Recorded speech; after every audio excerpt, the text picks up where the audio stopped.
When I was in high school, everybody talked about the incoming pilot shortage. Now it's such a good market to get into.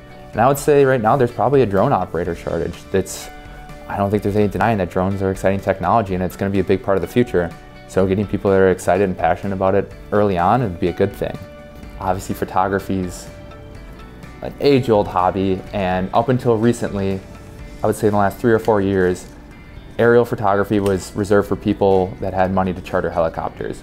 And now, for better or for worse, a 17-year-old can go to Best Buy and they can have a similar experience. And I think that's exciting.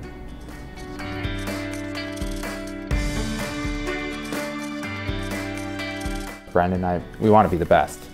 So we spend a lot of time using any resource possible to come up with new creative ways to showcase something. And on top of it, we've just flown a lot. It was initially very challenging to steer the aircraft, control its altitude, and tilt the gimbal at the same time. If we go back and look at our footage from that first flight in Glencoe and compare it to some of the stuff we've recently done, it's amazing how far we've come. We're just experienced now, and it shows. I think that this group has full potential to take off. I think it can be a resource for every single department within our company, and I think our company can do great things with it.